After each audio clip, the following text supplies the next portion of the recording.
All right, good evening, everyone. Let us begin. So we are Mir Hashem continuing. Actually, what I'd like to do this week, we haven't had shir, I know, for a couple of weeks, but the last time that we learned together, we had started Kapitel Ayin Aleph 71.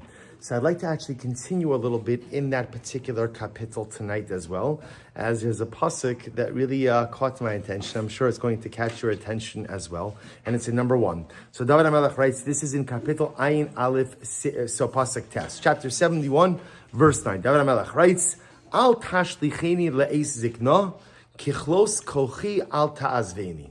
So again, if you recognize this phrase, it's because remember we have an adapted form of it in Shema Kolinu that we say over the course of Yamim Noraim, first as part of Slichos, then as part of davening, and is based on this pasuk in Tehillim. Literally, David HaMelech says, "Do not cast me away in my time of old age, kichlos kochi, when my strength fails, or my strength is diminished, or my strength is gone. Al ta'azveni, do not leave me, do not forsake me."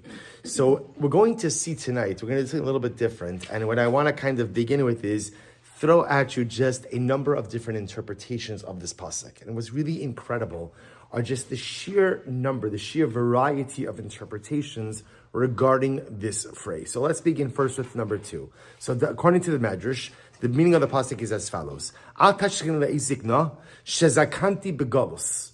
Ultimately, again, David HaMelech says, what is this a reference to? Don't cast me away in my old age. I got old in golus. I got old in diaspora, meaning what? Kichlos kochi she'in bi ma'asim tovim al ta'azveni. Kichlos kochi, what does it mean? Again, that my strength goes away. That refers to the fact that I don't have any mitzvahs. I don't have any ma'asim tovim. Again, we'll come back to that theme in a little bit as well again. Al ta'azveni, do not go ahead and forsake me. Do you need a pen? Okay. We're full service over here. So kichlos kochi. So again, David says Al tazveni v'chol hamizmar mitzar hagolos hazeh. So this is really incredible. So what's happening over here, according to the Medrash, this entire, remember we actually saw this. When did we have shir last? 2 weeks ago or 3 weeks ago? Whatever, a number of weeks ago. So remember again, we saw that this entire kapitel Ayin Aleph, according to the Medrash, is all about golos. Is all about the diaspora experience of the Jew. So according to the Medrash, this is so incredibly beautiful. When David HaMelech says, "Chadosh Baruch Hu, do not cast me away in my old age." Old age, according to the Medrash, is not a reference to biology. It's not a reference to biological age. Rather, what is it a reference to? Diaspora. That we've been so long in Golus, that we've grown old in Golus. We've grown old in diaspora. The truth is, we contend, one of the most jarring things I think about the times in which we are living in since October 7th is this feeling of the diaspora Jew before October 7th and the diaspora Jew post October 7th, right? I think pre-October 7th, again, I think many of us convinced ourselves that anti-Semitism was something of the past, right? It had become something that was, part of Jewish history, but not really part of the contemporary Jewish experience. And now, since October 7th, we've seen how incredibly false that is, and how the reality of anti-Semitism is still so alive. So why did we delude ourselves, right? Why did we think that at the end of the day, anti-Semitism, even in a great country like this, was long gone? And again, the Medrash would say, le'is zikna. What happens when you grow old with something? You become accustomed to it. You become used to it. So therefore, according to the Medrash, David HaMelech is saying, we have grown old. Now remember, I just want to point out over here, we've mentioned this in the past, Sefer Tehillim is comprised essentially of 3 different thematic overtones. There are some kapitlach which focus on specific events in David HaMelech's life. And almost many kapitlach could be linked to a particular event. Then there are some kapitlach which make reference to historical events. And then there's a whole body of kapitlach, a whole bunch of chapters of Tehillim, which make reference to future events. So according to the Medrash, Kapitel Ayin Aleph is all about the future. It's all about the future. It's not about David HaMelech's life. All right, according to the Medrash, it's not about David HaMelech's life. It's not about Jewish history. Rather, it's about Jewish future. And David HaMelech prophetically sees that we are going to spend large swaths of time in the diaspora. And what's the danger? Sometimes we grow old, we become so accustomed to galus, So you see HaKadosh Baruch Hu, what happens over time in Galus? Well, we run the risk of losing our identity. We run the risk, ultimately, again, of Judaic erosion. We run the risk of losing sight of who we are and of what we are. That's kichlos kochi, when my strength wanes. And that's why the Medrash says, when my strength wanes, I don't have mitzvahs. That maybe over time of living in the diaspora, I forget who I am. But this is so incredibly moving. Even if I forget who I am, what am I asking of you? Al ta'azveni. Al ta'azveni. You see this interesting idea in this relationship with HaKadosh Baruch Hu, which very much resembles the relationship between a child and a parent. What does every single child want from their parent? Don't answer money. Right after that, right? What does every single child want from their parent? Love. Unconditional love. Right? Now, what's the really intriguing part of the child's desire for unconditional love? That, in other words, the only reason you ask for unconditional love is why?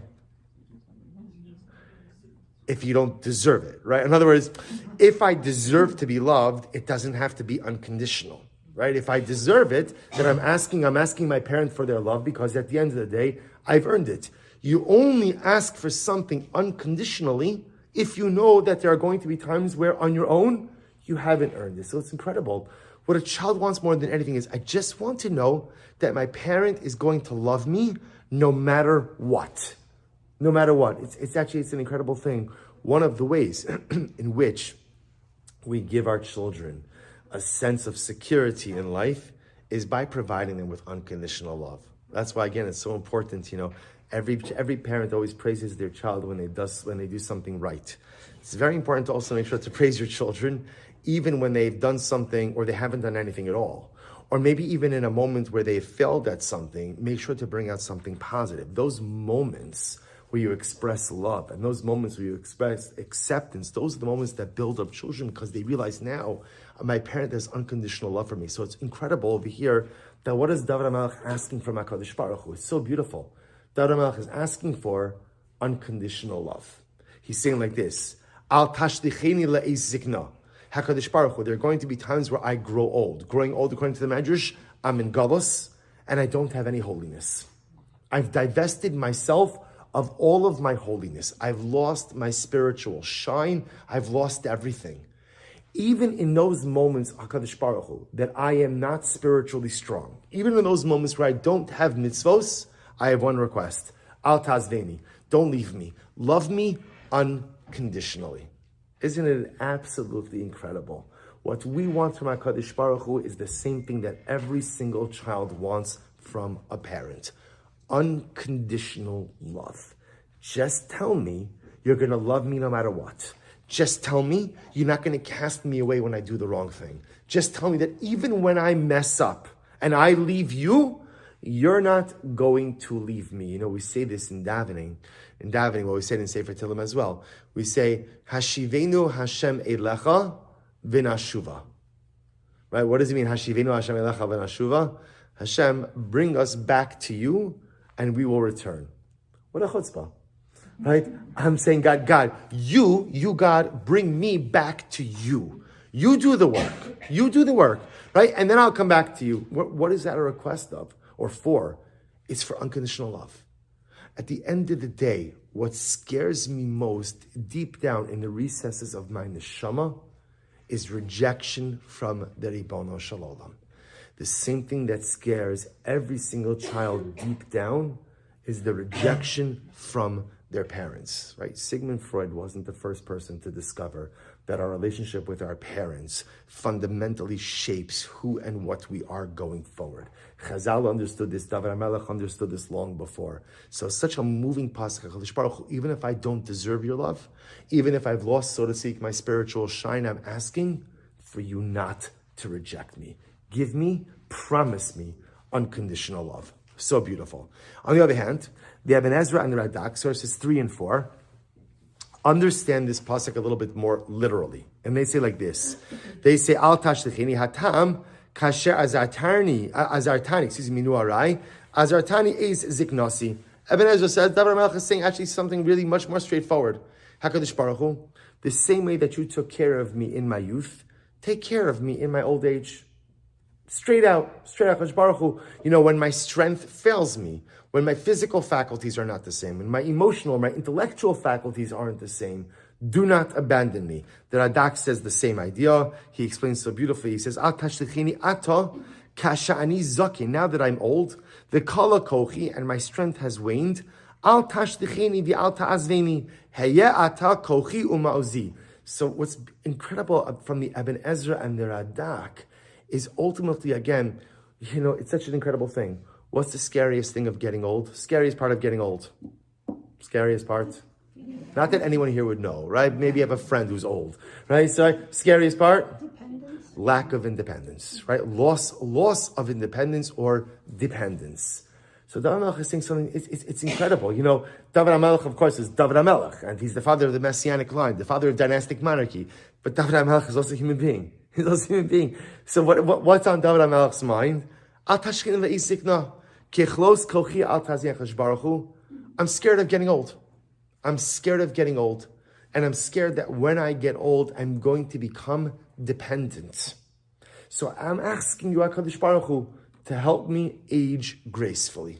I'm asking you, you've been there for me through my youth. You've helped me. You've kept me strong all the time in my youth. I'm asking you to help me in my older age as well. Pasha Pshat. So that's the Ibn Ezra Adak.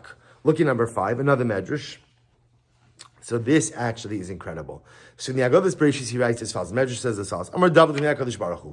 David HaMelech says, Kadosh Baruch Hu, Ribono Shel Olam, Al Tashlichini Le'ezigna. David HaMelech says, Kadosh Baruch Hu. And by the way, I want to point out, I'm giving all these approaches to you. They're not mutually exclusive. They're all true. And to me, what was so gripping about this pasuk is how you could have all of these different interpretations, literally in 1, 2, 3, 4, 5, 6, 7, 8. 8 words.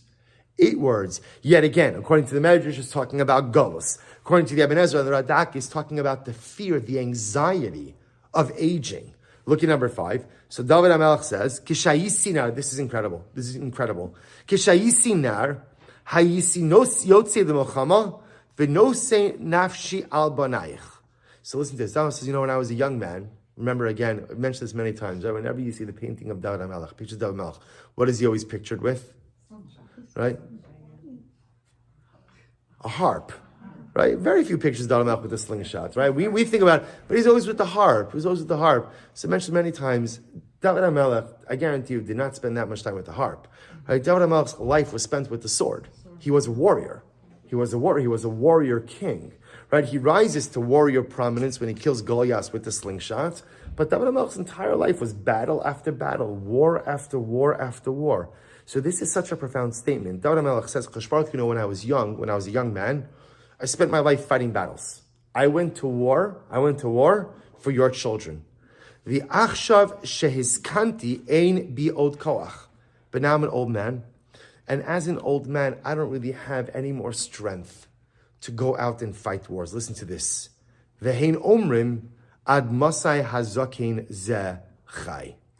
And people say, how much longer is this old man going to live?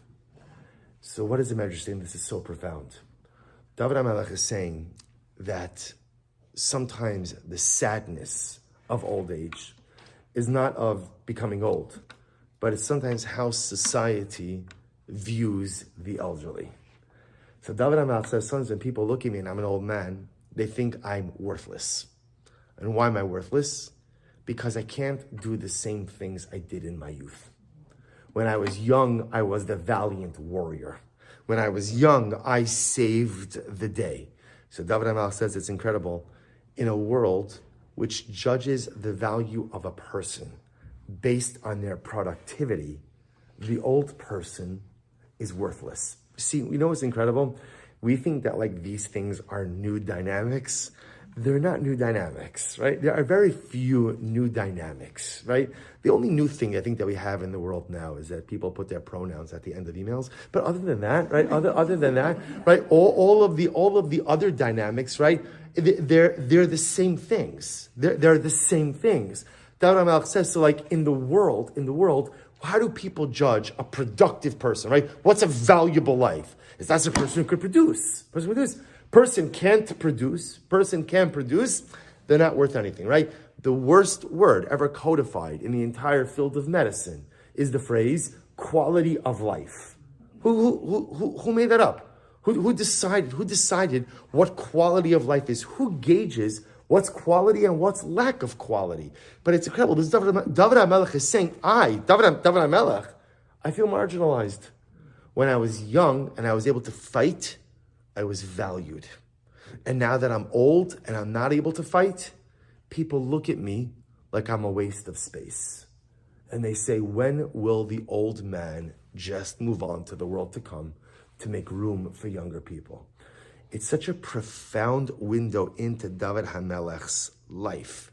That David HaMelech says the way that people are is that, I don't mean to say this like in a jaded way, but people are often live life based on what have you done for me lately? So if you've done something for me, then you're valuable. If you haven't done something for me, then you're not valuable. And David HaMelech says, that's how I feel. It's so sad. It's so tragic for a man who devoted his life to the Klal. A man devoted his life to Klal Yisrael. He's now saying, like, in my golden years, in my old age, I feel really that people don't care about me. Why? Because I can't produce the way I used to produce. So David HaMelech is saying, and it's so profound, he's saying, Hakadosh Baruch Hu, I'm asking you, don't be like them. The world has discarded me because I can't do what I used to do. Hakadosh Baruch Hu, all I'm asking is you don't do the same. Al tashlicheni la'ezikna, kechlos kochi al ta'azveni. The world has cast me aside in my old age. And by the way, you see this. We see this in David HaMelech's life. Remember, again, I mentioned this before. David HaMelech is on his deathbed. Right? Sefer Malachim. David HaMelech is on his deathbed. What's happening when David HaMelech is on his deathbed? Literally, again, he's drawing his last breaths in this world. And what happens? His son, Adonio ben Chagis, is proclaiming himself as king. I don't understand. The king is alive. The king is alive. And the king decides ultimately who his successor is going to be. So what are you doing? What are you doing? So besides just the hurt, but understand what that essential, what is it broadcast? What a broadcast is, David, you don't matter. You don't matter. You're dying. You're laying in your bed. Just die already. Just die already. Move on. So the rest of us can move on also. What you think or what you say doesn't matter. How profoundly hurtful is that to a man who gave everything for his people? So all David HaMelech is saying, it's incredible. David HaMelech is not asking HaKadosh Baruch Hu to change human nature. Why not? Why not? HaKadosh Baruch Hu could do anything, right? He could do anything. But at the end of the day, human nature is human nature. That's just the way that it is. So HaKadosh Baruch Hu, I'm not going to daven for you to change people. People are who they are. All I'm asking of you, HaKadosh Baruch Hu, is don't be like them. They've discarded me because I can no longer produce. HaKadosh Baruch Hu, please do not cast me aside. It's a very personal kapitel. It's David HaMelech, again, over here, according to this approach, really opening his heart and really expressing just a profound sense of sadness, of loneliness, and of hurt. And it's just asking HaKadosh Baruch Hu not to discard him the way that the world has already. All right, let's go on. Number six, the Alshich takes us in a different approach. The Alshich writes, and again, all of these work beautifully together. It's just incredible to see how many different interpretations we have. Number 6, the Alshich, he says, Ki ani boteach ba'atzmi gam bezikno. V'al ken amarti al tashlichini ki zeh taloi bazeh. So let me tell you this outside. The Alshich says, he understands that this is talking more in a spiritual sense. Now we're going to transition, right? So again, if you're kind of keeping track of everything, so we have the Medrash in number 2 that tells us that this is a metaphorical allusion to the experience of the Jew in the diaspora. We have number 3 and number 4, Ibn Ezra Radak, telling us that this is actually about like physically growing old. The Medrash in number 5 telling us that it's also about growing old, but a feeling of no longer mattering. Mattering? Is that a word? Yeah, no longer mattering, right? No longer feeling important in this world. The Alshich sees this not really on a biological level, but rather he sees it on a spiritual level. What does this mean? So Daniel says like this. So he says, Chash Baruch Hu, in almost everything in life, the more you do it, the easier it becomes. right? Whatever, you fill in the blank, your career, your hobbies, whatever it is, the more proficient you become at it, the better you become. What's the one thing that doesn't follow that same paradigm? The one thing that doesn't follow that same progression is ruchnius, spirituality. Right? The interesting part about spirituality is the more you do it, it doesn't necessarily become easier. In fact, sometimes it can be just the opposite. The older I get and the more entrenched, Baruch Hashem that I become my Yiddishkeit, the more challenges I have. This comes up, that pops up. I was just speaking of this in a different shir, that often ruchnius, they have that game whack-a-mole. You're familiar with that, right? Where you hit the thing and another thing comes up. That's very much the way ruchnius works, right? So I have a challenge. I overcome one challenge in ruchnius, and then what happens? Right, and I'm feeling so good about myself because I worked hard on something. Then what happens? Literally a second later, another challenge comes up. Okay, I deal with that one, then another challenge comes up. So the Alshich says like this, Baruch Hu, just because I'm an old man does not in any way mean that I've mastered spirituality and have overcome my temptation to sin. There's only one time that a person can be absolutely assured that they have overcome their temptation to sin, and that's when? When you're dead, right? It's one of the positive byproducts of death, which is you are no longer tempted by anything in this world, right? You're pretty confident that I'm not going to sin anymore after I die. But until that moment, right? It's the Mishnah in Pirkei Avos, Al tamin ba'atzmecha ad yom moscha. Do not believe in yourself until the day that you die. Now, of course, you should always believe in yourself. But what it's saying is, a person should never think. It's very important. If you ever have a situation where sometimes you're listening to Kriyas HaTorah, or you're learning something, I'll give you an example. That in Parshas Acher Amos, we read this on Yom Kippur afternoon, right? After Yom Kippur, Parshas Acher Amos goes through all of the lists of arayos, forbidden relationships. The truth is, a lot of times, if you look through that list, right, what goes through your mind? Right? Whoa, there's temptation for a lot of things, like this, some of this stuff over here. No. It's very important for a person, and this might sound a little bit strange, it's very important for a person to recognize we are not above any temptation. We're not above any temptation. Give a person the ability to sin and put them in the circumstances that would allow for it, and we'll pretty much do anything and everything. A person has to live life like that, because if a person thinks that they are beyond temptation, right? I can't be tempted to sin.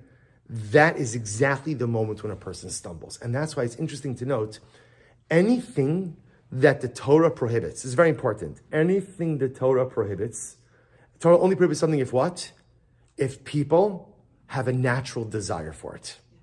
So if the Torah goes out of its way to say you can't do this, as crazy as it sounds, that means embedded within each of us somewhere is a desire to do that thing. You look at the Torah goes out of its way multiple times, say, don't eat blood. You're like, I got that one covered, right? I like that, Baruch Hashem, I could say I struggle with a lot of stuff. Blood consumption is not one of them. But if the Torah goes out of its way to go ahead and repeat it multiple times, it means you do have that desire. Now, maybe that's not the active desire inside of you right now, but don't delude yourself for a moment to think that ultimately it's not there. Do you know why we read all of the arayos, all of the most crazy, illicit, illegal relationships on Yom Kippur afternoon? It's the strangest Torah reading for Yom Kippur. Why? Because we have to recognize that our greatest susceptibility, our greatest Achilles heel, our spiritual Achilles heel, is in the realm of immorality. That's where it is. That's where human beings, that is our greatest weakness. So on Yom Kippur, which is the Day of Atonement, the day when the slate is wiped clean, we read about the most heinous and illicit relationships as a way of putting ourselves on guard to maintain proper morality in the year ahead. So David HaMelech says, David HaMelech says something amazing. David HaMelech says, HaKadosh Baruch Hu, I know that even though I'm an old man, I am not beyond the temptation to sin. Isn't that incredible? Even though I'm already an old man, I know that I'm not beyond temptation. Now remember, David HaMelech more than anyone knows that when a person thinks that they are beyond the temptation to sin, that's when downfall comes. That's the whole story of David and Bathsheba, right? The Gemara Maseches Brachos brings down that David HaMelech felt so spiritually confident that he could not be tempted by anything. And meanwhile, again, he falls into this entire terrible mess with Bathsheba. So now David HaMelech learned his lesson. He says, Baruch Hu, I might be an old man, but I'm self-aware enough to know that I am not beyond temptation. So who helps us? How do you deal with all the pushes and pulls that we all experience, right? And especially, again, this is so relevant, especially like in the society in which we live, which everything is so, everything feels at times so immoral and so sexualized in an inappropriate way. So how do you navigate in a world like this? And the answer is, you need a Kadosh Baruch Hu. David HaMelech says, Kadosh Baruch Hu, I can't do this alone. I need you to help me. Don't think that because I'm an old man, so suddenly again, I have no more temptations, I have no more desires. That's part of my past life. Not true. Kichlos kochi, even though again, I may have less physical strength, al ta'azveni. Do not forsake me, do not leave me. I need you in order to be spiritually successful.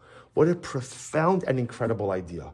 David HaMelech highlighting to us that a person should never think that they are beyond temptation. A person should never think that they're no longer susceptible to any kind of aveira. If HaKadosh Baruch Hu says you're not allowed to do it, it means that somewhere inside of me there is a desire to do that very thing. Some things are more acute, some things are more awake, some things are more dormant, but those pushes and pulls exist within each of us, and without HaKadosh Baruch Hu's assistance, we would fall prey to anything and everything. Incredible. So that's what I'm saying. Even when I'm an old man, HaKadosh Baruch Hu, don't forsake me. Take a look. I skip a little bit to number 8 for just a moment. So Rashi, continuing a little bit on the spiritual sense, says something really amazing. Rashi says over here, Le'ez zikna, Rashi says, Im zakanti bechatam klomer shechatasi harbe. So this is very interesting. Look how Rashi interprets this. So Rashi understands, Al tashlicheni le'ez zikna. Literally, don't throw me away when I get old. Rashi says, what does old mean? What does old mean? I'm old with sins. Okay, interesting. I'm old with sins. I've sinned so much. Don't throw me away when I get old. Old meaning I sinned so much. So what's the connection between old age and sin? What's happening over here? So take a look at number 9. This is perhaps one of the most beautiful pieces of the Baal Shem Tov that you will ever hear in your entire life. Till we learn the next piece of the Baal Shem Tov, which is going to be even beautiful. So, like, what do he write over here? This is so beautiful. He says, "Me Baal Shem Tov bear inyan al teshchin leizikna hakavana sha'al yashlich ha'es lidei zikna ki lepamim nofel ha'avoda shal adam lidei zikna be'emtzos hemshech hazman." So this is incredible. The Baal Shem Tov HaKadosh says something amazing. He says, "What does it mean to become a zaken?" So the Rebbe says, to be a zaken means to become someone who is set in their ways. Old age is a double-edged sword.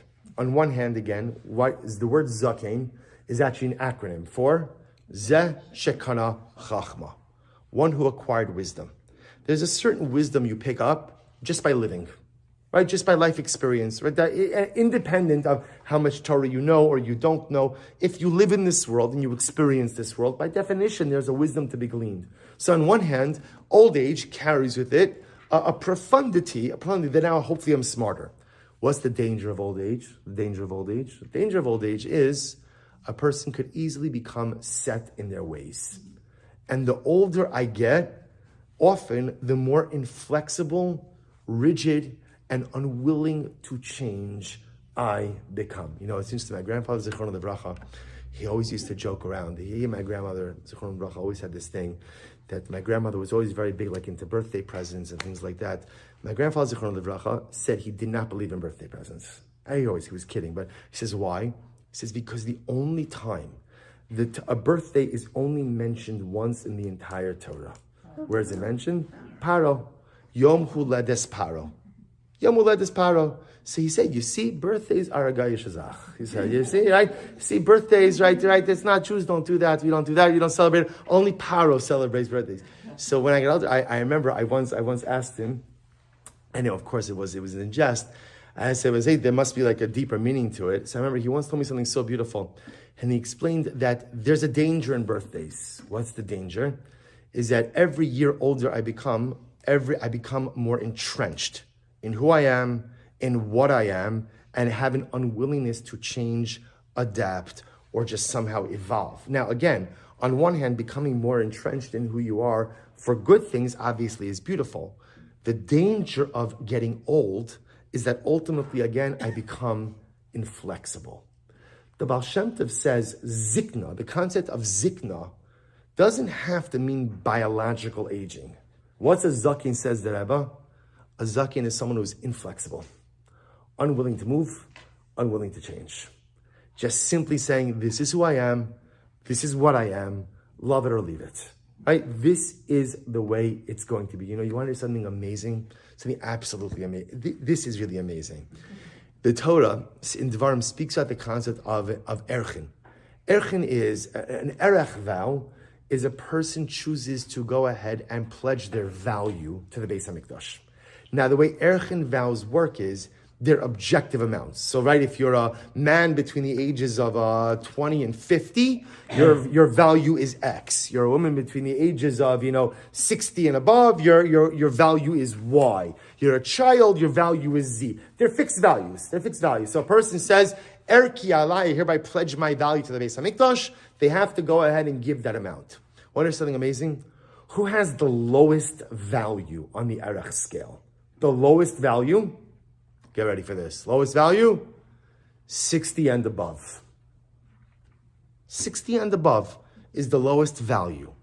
Says the Baal Shem Tov, why? Why is 60 and above the lowest value? The Rebbe says, because the older we get, the less receptive we are to change. The older we get, the more set we are in our ways. And there is an inverse relationship between your value and your willingness to change. The less you're willing to change, the less value you have, right? The more willing you are to change when you're younger and there's a greater receptivity to change, there's a higher value. It's an incredible idea. So therefore, if we tie this back to Rashi, Rashi says over here, Le'is zikna, that's what Rashi means. Im zakanti bechatoim. So David HaMelech saying, Chaburah Hu, I recognize that sometimes what ends up happening is I become a zaken, but not a biological zaken, what we'll call a lifestyle zaken. What does it mean to become a lifestyle zaken? A lifestyle zaken is a person who says, I am no longer either willing to change, right? People finish a sentence different ways. I'm no longer willing to change, or maybe more popularly stated is, people like to convince themselves, I'm no longer able to change. I can't change. That's called zikna. Isn't that absolutely incredible? The definition of zikna, says the Baal Shem Tov HaKadosh, and that's what Rashi is saying also, im zakanti bechatoim. Sometimes we become so entrenched in negative behaviors. We become so entrenched in just lifestyles that I know are not good, are not healthy, are not going to help me become the best version of myself. But I'm so entrenched in it that I feel I can't change, I won't change, I don't want to change. Then says, Chaburah Hu, here's what I'm asking. Al tashlichini le'ezikna. Don't let me become that person. Don't let me become that zaken. Kichlos kochi. Even when I think I don't have the power to affect change, al ta'azveni. Don't give up on me. Don't give up on me. David HaMelech over here, and this is such a dramatically different twist, but David HaMelech over here is not lamenting biological old age. He's lamenting the fact that sometimes we just get so set in the personalities we've created, in the lives we've created, even though when we recognize that perhaps they're steeped in mediocrity, and perhaps, again, they're not as beautiful or as holy as they could be, but I'm just so used to living this way that ultimately, again, I can't even see something different for myself. And David asks HaKadosh Baruch Hu, he says, Al tashlichini le'ezikna. Don't let me become that kind of zaken. If you see me heading down that route, head it off at the pass. help me to acknowledge the power of change. Help me to acknowledge the ability to change. Don't let me become the kind of person who becomes a zaken, who is immobile, immovable, unchangeable. Help me always realize that I have the power to evolve and to change into whoever and to whatever I want to be. Incredible. I'll show you something interesting. I think that there's a beautiful tie-in to the parsha with this as well. If you turn over the page, so this week we have the privilege of Parshas Yisro. So again, here I'm giving you the pasuk from the opening part of the parsha. The pasuk says, "Vayishma." I apologize for the little boxes over there. I'm not sure what that is. Vayishma Yisro kohen midyan chosei Moshe. Is kol asher asel kim leMoshe liYisrael amo ki yotzi Hashem Yisrael miMitzrayim. So what happens? The pasuk says Yisro, who was the kohen midyan, right? He was a priest for idolatry, father-in-law of Moshe Rabbeinu, heard everything that HaKadosh Baruch Hu did for Klal Yisrael, and ultimately, again, he comes to join Moshe and Klal Yisrael. Okay, pretty straightforward. Rashi says, Mashmua Shama Uba. What did Yisro hear? Because the pasuk says, Vayishma Yisro, he heard, and he decided to join Klal Yisrael Moshe Rabbeinu. So Rashi HaKadosh asked him, what did Yisro, what did you hear? What did you hear? So Rashi says, Kriyas Yam Sof Milchamas Amalek. He heard about the splitting of the sea. He heard about the war with Amalek. In number 12, in the Eish Kodesh, the Piazetzna. Hashem Yikom Damav. Kolonim is Kama Shapira. So again, I'm sure many of you are familiar. The Eish Kodesh are the drushes. The Piazetzna Rebbe was a Rebbe in the Warsaw Ghetto. Well, he was a Rebbe in Piazetzna, Poland, which was a small town not too far from Warsaw. So during the war, the Rebbe was in the Warsaw Ghetto, and every Shabbos that he was able to, he gave a drasha. After Shabbos, those drushes started in 1939, and they continued until the Rebbe was murdered by the Nazis, Machsham Zichram, in 1942. And on Motzei Shabbos, after giving the drasha, the Piazetzna would record the drasha. A little bit of a historical debate. Some say the Rebbe didn't write it down; it was a gabbai, someone else who wrote it down afterwards. And towards the end, as it was clear that the ghetto was going to be liquidated, someone hid the transcripts of the written transcript of the drashas in a milk canister, buried it in the ghetto. After the war, the milk canister had Hebrew writing on it was found by a Polish Gentile who saw that it was manuscripts, gave it over to the Jewish community, and this manuscript was bound together to become the Eish Kodesh, holy fires. And the drashas are arranged year by year. So this is actually Parshas Yisro, 1939. So incredible. So the Rebbe writes over here, the Rebbe's bothered, let me tell you this outside a little bit. The Rebbe's bothered by a basic question, which is, and by the way, you could even see, if you look at the beginning of it, you see, Parshas Yisro, B'Shabbos Zeh Hayisi Behechaveh. The Rebbe says, this Shabbos, we were in hiding. So in other words, that Shabbos, they didn't have a regular minyan. Everyone had to remain hidden in their particular hiding places. That must mean that there was some type of selection or something else that was going on in the ghetto. So the Rebbe often, from what the Rebbe writes about in the drashos, you could often see also what was happening over the course of the war. So the Rebbe writes as follows. He explains something incredibly beautiful. See, he explains this. He asks, Rashi says, Ma shmua shama uba. What did Yisro hear?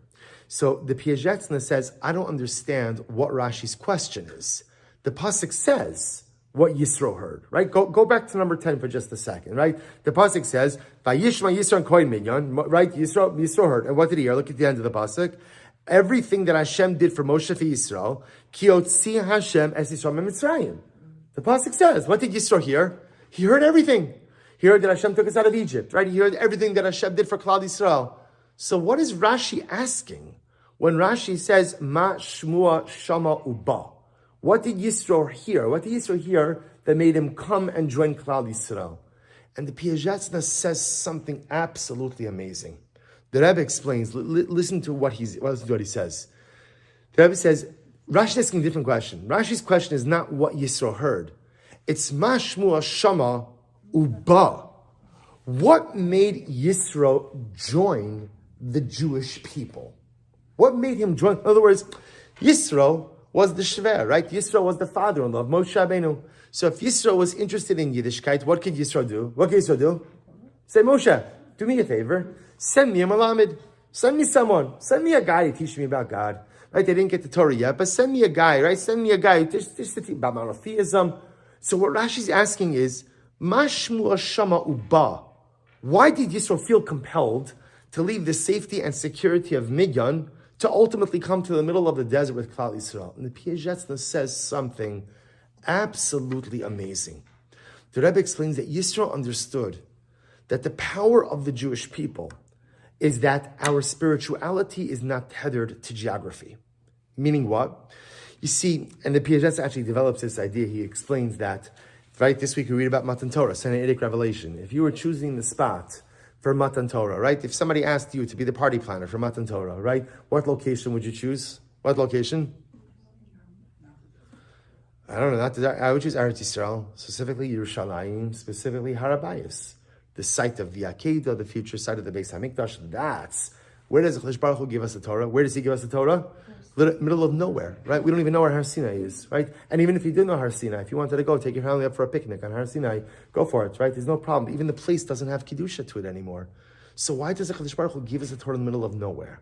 And the Piazetzna explains so beautifully that HaKadosh Baruch Hu, had HaKadosh Baruch Hu given us the Torah in Eretz Yisrael, in Yerushalayim Harabayis, you would have thought that spirituality is tethered to geography. That where is the place you could connect with God? Only in Eretz Yisrael. Only in Yerushalayim, only in Harabayis. What does the Kadosh Baruch Hu do? He purposely gives us the Torah in the middle of nowhere. Why? To teach us that you could connect with HaKadosh Baruch Hu everywhere. Torah is given in the middle of nowhere to remind us that you could connect with HaKadosh Baruch Hu everywhere. Or to say a little bit differently, Yisro recognized the power of the Jew, the power of the Jewish nation, is the ability to evolve. Right? Think about this for just a moment, right? We go ahead and we leave Egypt. 7 days later, we sing Az Yashir, right? 42 days after that, we're saying Nasa v'Nishma. What Klal Yisrael represents as a nation. And where is all this taking place? In the middle of nowhere. What does Yisro see? Yisro sees the power of the Jew is the power to evolve. The power of the Jew is the power to change. The power of the Jew is the ability to not fall into the clutches of zikna, of, so to speak, old age, of becoming set in our ways. Had Yisro, had a Malamed come to him in Midyan, he would have gained information. But it wasn't simply information that Piazetzna says that he was interested in. He was interested in understanding the dynamic of our people. How does a nation change?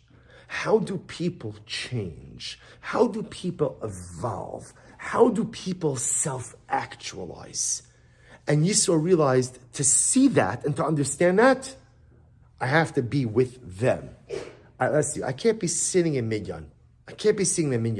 I have to see how it's done by being in their midst. Or in other words, what grabbed Yisro's attention more than anything was the ability of the Jew to change, the ability of the Jew to evolve.